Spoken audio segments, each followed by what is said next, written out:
अस्सलाम वालेकुम व्यूवर्स, कैसे हैं आप सब। उम्मीद करता हूँ सब बखैर व आफियत होंगे। अल्लाह शाद व आबाद रखे। कुछ मेरे फॉलोअर्स ने एक बारे में काफ़ी बार पूछा कि डॉक्टर साहब आपने किडनी फेल्योर पर एज ए होल तो एक वीडियो कर दी है। उसका लिंक मैं इस वीडियो के आखिर में आप लोगों को दे भी दूंगा। लेकिन बास केसेस में ऐसे होता है कि ज़्यादा यूरिया बढ़ जाता है खून में, यानी यूरिया की मकदार खून में बढ़ जाती, जिसे यूरीमिया कहते हैं। तो कोई ऐसे मखसूस अद्वियात हैं कि जिससे ये लाइफ थ्रेटनिंग सी कंडीशन जो हो जाती है और यूरिया बढ़ जाता है, तो ये ख़त्म हो सकती है। तो आज की वीडियो इसी के बारे में है। मैं इसमें आपको इसके अलामात भी बताऊंगा, इसकी वजूहात भी बताऊंगा और होम्योपैथिक के टॉप 3 मेडिसिन भी आपको बताऊंगा कि जो अगर हाई यूरिया में लिए जाएं तो हफ्ता 10 दिन में वो मसला बिल्कुल अपने नॉर्मल लेवल पर आ जाता है। इस पर बात करेंगे व्यूवर्स। लेकिन अगर आप मेरे चैनल पर नए हैं और अभी तक आपने चैनल को सब्सक्राइब नहीं किया तो चैनल को सब्सक्राइब कर दें और बेल आइकन दबा दें, ताकि इस तरह की हेल्थ रिलेटेड वीडियोस आप लोगों को वक्तन फवक्तन मिलती रहें।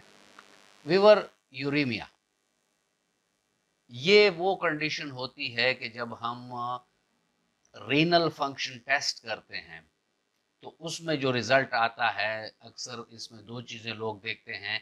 एक यूरिया देखते हैं और एक क्रेटिनाइन देखते हैं।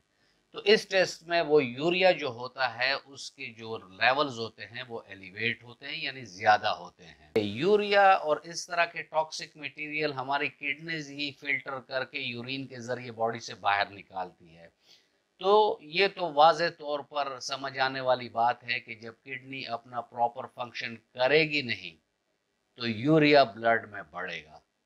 इसके कुछ अलामात हैं जो मैं आपसे शेयर करना चाहूँगा। इसमें मतली की कैफियत होती है, के की कैफियत होती है, हमारे दोनों पैरों के पट्टों में कड़ल से पड़ते हैं, यानी जिसमें तशन्नुजी कैफियत या अकड़ाव वाली कैफियत उसमें होती है। साथ में इन लोगों की भूख या ख़त्म हो जाती है या बहुत कम रह जाती है। इसके अलावा इन मरीजों का सर भी दर्द कर रहा होता है और जिस्म में बेतहाशा थकान और सुस्ती होती है। 2 कदम चलना भी इन मरीजों के लिए बहुत मुश्किल हो जाता है। व्यूवर्स, इसके अलावा ये मरीज दिमागी तौर पर किसी भी मामले में अपने तवज्जो या जिसे कंसंट्रेशन कह सकते हैं उसका इर्तिकाज नहीं कर सकते, यानी किसी बात को यकसुई से वो ना सोच सकते हैं और उनका जिस्म इंतहाई भारीपन का शिकार होता है।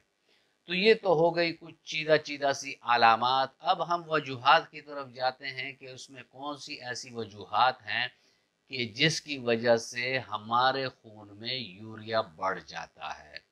इसमें सबसे टॉप ऑफ द मोस्ट जो वजह है वो है डायबिटीज़, यानी शुगर में अक्सर नेफ्रॉन डैमेज हो जाते हैं। यानी हाई शुगर जब होता है तो ये नर्व्स लेवल पर या नर्व एंडिंग पर काफ़ी डैमेज करता है, तो उसकी वजह से भी यूरिया खून में बढ़ सकता है। इसके अलावा हाई ब्लड प्रेशर एक ऐसा मसला होता है जिसमें यूरिया बढ़ जाता है, यानी किडनीज पर प्रेशर पड़ता है और किडनीज का फंक्शन सही नहीं होता, जिसकी वजह से यूरिया बढ़ जाता है। इसके अलावा पॉलीसिस्टिक किडनीज जो हैं उसकी वजह से भी यूरिया बढ़ सकता है। गुर्दों में पथरियां हैं और पथरियों ने बंदिश पैदा कर दी, यानी गुर्दों के जो अंदरून है या बाहर जो उसकी यूरेटर्स हैं वहां बंदिश पैदा कर दी है, जिसकी वजह से गुर्दे में इन्फ्लेमेशन हो गई है और वो अपना जो फिल्ट्रेशन और डिटॉक्सिफिकेशन वाला जो अमल है उसको वो सही नहीं कर सक रहा। तो ऐसे वक्त में भी यूरिया बढ़ जाता है। इसके अलावा नेफ्रॉन की इन्फ्लेमेशन किसी भी वजह से हो जाए, ख्वाह वो हम कोई ऐसी अद्वियात इस्तेमाल करते हैं कि जिसकी वजह से गुर्दों पर बुरे असरात, जिसे नेफ्रोटॉक्सिक मेडिसिन कहते हैं। अक्सर कन्वेंशनल मेडिसिन में ऐसे मेडिसिन हैं कि जो नेफ्रोटॉक्सिक हैं। बाज़ हकीमी अद्वियात भी ऐसे होते हैं जिसमें उन्होंने मतलब धात या इस टाइप की चीज़ों को वो किया होता है और उनका बर्डन जो होता है वो गुर्दों पर बहुत ज़्यादा पड़ता है, जिसकी वजह से नेफ्रॉन इन्फ्लेम हो जाते हैं और यूरिया बढ़ जाता है। गुर्दों और मसाने या यूटीआई के इन्फेक्शन का बार बार हो जाना, जिसकी वजह से नेफ्राइटिस हो जाता है, यानी गुर्दे के जो नेफ्रॉन्स हैं उसमें इन्फ्लेमेशन होती है, उसमें बैक्टीरियाज होती हैं, तो उसकी वजह से भी ये मसला होता है। प्रोस्टेट का बढ़ जाना ये मर्दों में होता है, तो उसकी वजह से भी ये मसला होता है। बाज कैंसर हैं जिसकी वजह से गुर्दे की फंक्शन सही नहीं होती और उसी वजह से फिर यूरिया ब्लड में बढ़ जाता है। जैसे मैंने आपसे अर्ज किया कि कन्वेंशनल मेडिसिन में अक्सर ऐसे मेडिसिन होती हैं जो नेफ्रोटॉक्सिक होती हैं, और इसमें ज़्यादातर जो मैं आपको बताना चाहता हूँ वो ये है कि जो केमोथेरेपी है, यानी जो मेडिसिन एंटी कैंसर मेडिसिन है, वो बड़े नेफ्रोटॉक्सिक होते हैं। जो टीबी के लिए 8 से 9 महीने का इलाज देते हैं, वो भी बड़े नेफ्रोटॉक्सिक टाइप की मेडिसिन होती हैं। इसके अलावा हमारी खुराक की बेअतदालियाँ, बेवरेजेस का इस्तेमाल ज़्यादा करना, नशा आवर चीज़ें इस्तेमाल करते हैं, उनको भी ये मसला हो सकता है। और कंट्रासेप्टिव पिल्स जो हैं या हार्मोन रिप्लेसमेंट थेरेपी वाली मेडिसिन हैं, ये भी लिवर और किडनीज पर बड़े बुरे असरात मुरतब करती हैं। तो ये कुछ वजूहात हुई, और एलोपैथिक में तो फ़ौरन इसको एक्यूट रीनल फेल्योर ही कहते हैं कि अगर यूरिया बढ़ जाए, और उनका एम्फेसिस ही इस बात पर होता है, उनका सारा जोर ही इसी बात पर होता है कि पेशेंट डायलिसिस करे। और डायलिसिस सिर्फ मैनेजमेंट की थेरेपी है, इसे आप कंप्लीट थेरेपी नहीं कह सकते।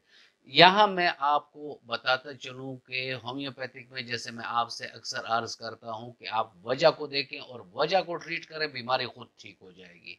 अगर डायबिटीज़ की वजह से ये यूरिया बढ़ा है और किडनी का फंक्शन सही नहीं हो रहा, तो डायबिटीज़ को आप मेडिसिन से कंट्रोल करें, अपने नॉर्मल लेवल्स पर रखें, गुर्दे ठीक हो जाएंगे।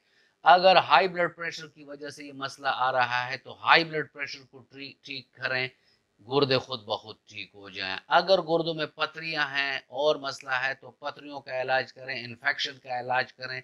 जब गुर्दे प्रॉपर फंक्शन करेंगे तो यूरिया जिस्म से निकलना शुरू हो जाएगा।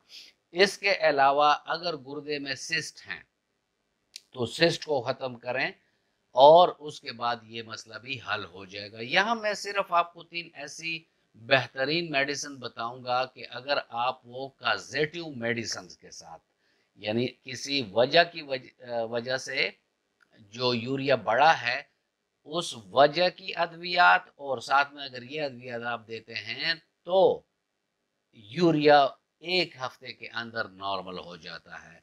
इसमें पहली दवाई जो है वो क्यूप्रम आर्सेनिकम 30 है। ये बहुत बेहतरीन दवाई है ब्लड में यूरिया को कम करने के लिए। इसकी 30 ताकत है, 2-2 कतरे मरीज 3 टाइम ले सकता है। इसके बाद दूसरी दवाई जो आती है वो यूरिया आती है 200 ताकत में। अगर मरीज को सिर्फ 1 टाइम आप देंगे तो ये भी यूरिया लेवल बहुत तेजी से नीचे लाती है। इसके अलावा जो तीसरी दवाई है वो एमोनिया कार्ब 30 है। ये दवाई भी अगर 3 टाइम 2-2 कतरे दिए जाएं तो ये भी खून में जो यूरिया की मकदार है उसको बहुत जल्द कम करती है। तो ये 3 ऐसी अद्वियात थी जो मैंने आपसे शेयर की, जिसके क्लिनिकल रिजल्ट्स हमें बहुत अच्छे मिले, तो मैंने अपने व्यूवर्स के साथ इसको इसलिए शेयर किया। लेकिन यहाँ मैं आपको एक बात बताता चलूँ कि जो गुर्दों का मसला है ये बहुत नाजुक सा मसला होता है। होना ये चाहिए कि आप अपने तमाम रिपोर्ट्स, अपने तमाम अलामात के साथ अपने करीबी होम्योपैथिक डॉक्टर के पास जाएं और उनको अपने तमाम अलामात और रिपोर्ट्स बताएं, ताकि वो आपको बिलमिसल एक दवाई दे सके। ये बहुत बेहतर होता है और इससे मरीज बहुत तेजी से ठीक हो जाता है, क्योंकि सेल्फ मेडिकेशन मैंने कभी रिकमेंड नहीं की किसी भी पेशेंट के लिए।